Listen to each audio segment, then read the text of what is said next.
down the street about 3 blocks to Food King, sat in that parking lot for about 3 hours with my little dogs, hoping they'd let us back in, and eventually I seen other people headed that way, so I headed that way, and there were no roadblocks or anything else, so I just went ahead and went home. More than 1,000 residents had to evacuate their homes last night as the Double S fire burned across Hutchinson County. Thanks for joining us, everyone. The evacuation order has been lifted, but fire crews still out there working tonight. Let's get the latest on the Double S fire, topping our news tonight at 10. We were told last night 1,200 homes saved thanks to the work being done to contain the wildfire near Borger. Officials there tell us they started receiving reports of a potential wildfire around 6:30 last night. That fire began near the 3800 block of West Wilson Street. Evacuation orders were issued for the northwest side of Borger throughout the night, and even with higher wind gusts, crews were able to create defensible space around most of the fire to contain it. And this fire has burned 500 acres. It's now 75% contained.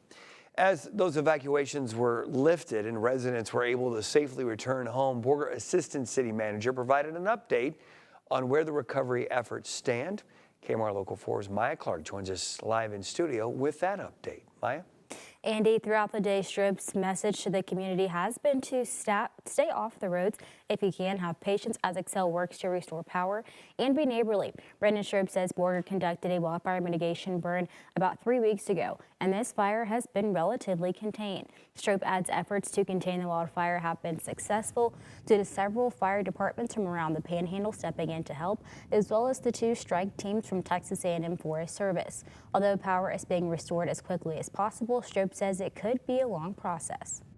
We don't have an estimation on power that's still out because there's a lot of infrastructure issues that have to be worked out. They need to make sure that all of our firefighters are safe. So if there's lines coming through there, those can't be energized until that's safe to do so.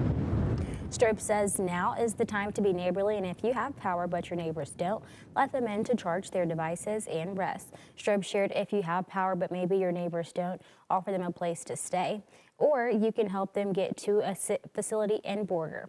Live in studio, Maya Clark, KMR Local 4 News. Andy? Maya, thank you. Strobe says there are also churches there that have opened up their doors to help with power and in need of any of those other resources.